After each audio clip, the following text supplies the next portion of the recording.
عن علي رضي الله تعالى عنه قال قال رسول الله صلى الله عليه وسلم من قرأ القرآن فاستزهره فحل حلاله وحرم حرامه أدخله الله الجنة وشفع في عشرة من أهل النار وشفع في عشرة من أهل بيتهم كلهم وجبت للنار হযরত আলী রাদিয়াল্লাহু তাআলা আনহু বর্ণনা করছেন যে রাসূল পাক সাল্লাল্লাহু আলাইহি সাল্লাম বলেছেন,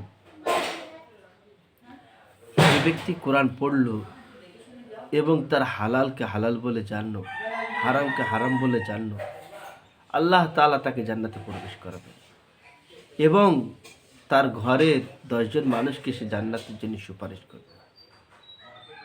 এমন মানুষ যাদের জন্য জাহান্নাম নির্ধারিত হয়ে গেছে। তাহলে বোঝা গেল যে আপনার ছেলেদেরকে আমরা সকালবেলা উঠি স্কুল কলেজে পাঠাচ্ছি, পিএইচডি হোক, ব্যারিস্টার হোক, উকিল হোক, চাই ইঞ্জিনিয়ার হোক, কোনো কাজের নেই, সব পেটের জন্য। ভালো পড়াশুনো করবে, ভালো চাকরি পাবে, পয়সা ইনকাম করবে, পেট ভরবে, ভালো ঘর হবে, ভালো খাবে, ভালো পড়বে। পৃথিবীর সমস্ত নিয়ামত, জান্নাতের কোনো নিয়ামতের একটা নিয়ামতের 1 পয়েন্ট পরিমাণও মূল্য হতে পারবে না। আর আমরা আমাদের ছেলেদের ভবিষ্যৎ ভাবছি, যে ভবিষ্যৎ মৃত্যুর পরে দুনিয়ায় থেকে যাবে, এই ভবিষ্যৎ নিয়ে ভাবছি। যে ভবিষ্যৎটা আপনার মৃত্যুর পরে সঙ্গে যাবে, সেই ভবিষ্যৎ আমার ছেলেদের জন্য, আপনার ছেলেদের জন্য আমরা ভাবছি। আসুন আরো একটা হাদিস শুনি। عن الماز الجهني رضي الله تعالى عنه قال قال رسول الله صلى الله عليه وسلم من قرأ القرآن وعمل بما فيه ألبس والده تاجا يوم القيامة زوه أحسن من زو الشمس في بيوت الدنيا لو كانت في بيوت الدنيا فما ظنكم بالذي عمل بهذا حضرت আওকাব আলাইহিস সালাতু তাসলিম আল মাজ আল জুহানি রাদিয়াল্লাহু তাআলা আনহু বলছেন যে রাসূল পাক সাল্লাল্লাহু আলাইহি ওয়াসাল্লাম বলেছেন, যে ব্যক্তি কোরআনকে পড়ল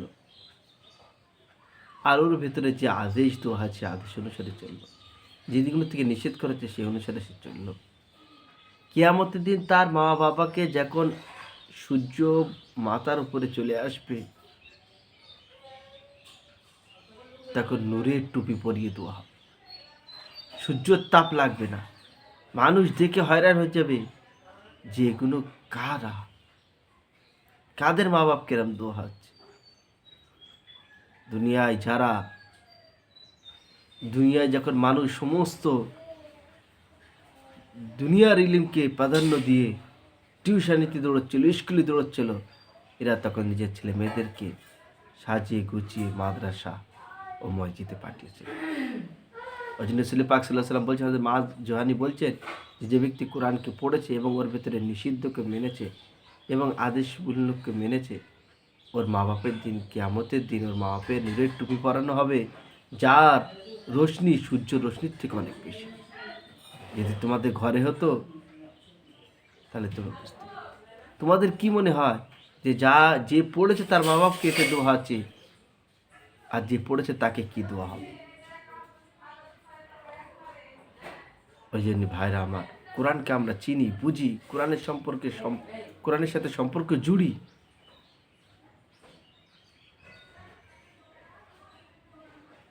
কোরআনকে আজ আমরা ভুলে যাচ্ছি। আসুন আরো একটা হাদিস শুনি।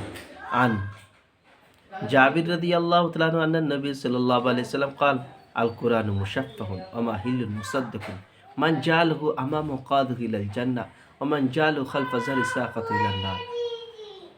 হযরত আনাস রাদিয়াল্লাহু তাআলা আনহু, হযরত জাবির রাদিয়াল্লাহু তাআলা আনহু বর্ণনা করছেন যে রাসূল পাক সাল্লাল্লাহু আলাইহি ওয়াসাল্লাম বলেছেন, কোরআন এমন একটা সুপারিশকারী যার সুপারিশকে কবুল করা হবে, এমন একটা ঝগড়াকারী যার ঝগড়াকে মানা হবে।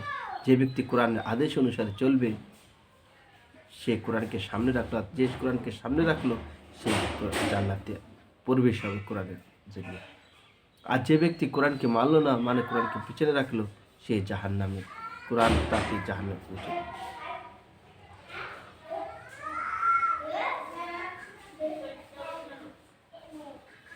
عن أنس رضي الله تعالى عنه قال قال رسول الله صلى الله عليه وسلم إنا لله أهلين من الناس قيل من هم يا رسول الله قال আহলুল কোরআন হু আহলুল্লাহ ওয়া খাসাতুহু। আনাস রাদিয়াল্লাহু বলছেন যে রাসূল পাক সাল্লাল্লাহু আলাইহি ওয়াসাল্লাম বললেন যে আল্লাহ তাআলার কিছু স্পেশাল মানুষ আছে। সাহাবারা জিজ্ঞাসা করলেন যে আল্লাহ রাসূল কারা তারা?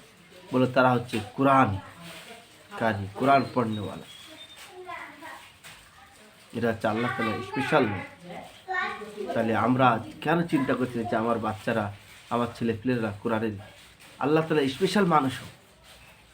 দুনিয়ার রীতিনীতি এই যে আমরা এমএলএ এমপির স্পেশাল লোক, ভিডিও সিও যদি স্পেশাল লোক হতে পারি, পিএ হতে পারি, তাহলে আমরা কত খুশি হই, গর্ব করি।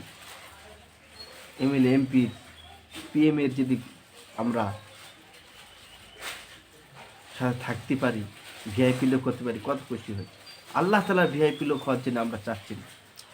আন আব্দুল্লাহ ইবনে উমর রাদিয়াল্লাহু তাআলা আনহু قال قال رسول الله صلى الله عليه وسلم يقال لصاحب القرآن يوم القيامة يقال لصاحب القرآن اقرأ وارتقي كما كنت ترتل في الدنيا فإن منزلك عند آخر الآيات تقرأها। হযরত আব্দুল্লাহ ইবনে উমর রাদিয়াল্লাহু তাআলা বর্ণনা করছেন যে রাসূল পাক সাল্লাল্লাহু আলাইহি ওয়াসাল্লাম বলেছেন, যারা হাফেজে কোরআন তাদেরকে কিয়ামতের দিন বলা হবে যে তোমরা কোরআন পড়তে থাকো, যেখানে তোমাদের শেষ স্টপিস হবে সেটা তোমার শেষ দরজা হবে। অর্থাৎ কোরআনের ৬,২৩৪টি আয়াত। তাহলে একজন হাফেজ অত বড় মালদার পার্টি হবে। হাসিনের মধ্যে বলা আছে যে কোরআন পড়তে থাকো, যেরকমভাবে দুনিয়ায় পড়তে তিলের সাথে তুমি পড়তে থাকবে, তোমার এদিকে দরজা দুলান হতেই থাকবে। عن أبي هريرة رضي الله تعالى عنه قال قال رسول الله صلى الله عليه وسلم إن في القرآن 30 آية شفاعة للرجل إن في القرآن 30 آية إن في القرآن سورة 30 آية شفاعة للرجل حتى غفر له هي تبارك الذي بيده الملك। عن أبي هريرة رضي الله تعالى عنه قال قال رسول الله صلى الله عليه وسلم إن سورة في القرآن 30 آية شفاعة للرجل حتى غفر له هي تبارك الذي بيده الملك। হযরত আবু হুরায়রা রাদিয়াল্লাহু বর্ণনা করছেন যে রাসূল পাক সাল্লাল্লাহু আলাইহি ওয়াসাল্লাম বলেছেন যে নিশ্চয়ই কোরআনের মধ্যে এমন একটা সূরা আছে যার 30টা আয়াত, যে ব্যক্তি তাকে প্রত্যেকদিন রাত্রে পড়ার আমল করবে, শোয়ার পূর্বে পড়বে, আল্লাহ তাআলার কাছে সুপারিশ করবে যতক্ষণ না তার ক্ষমা না হবে। আসুন আমরা আমাদের সন্তানদের এই সমস্ত শিক্ষা দেই, যে শিক্ষা মৃত্যুর পরেও চলবে। আল্লাহ তাআলা আমাকেও আপনাকে তৌফিক দান করুন বলুন।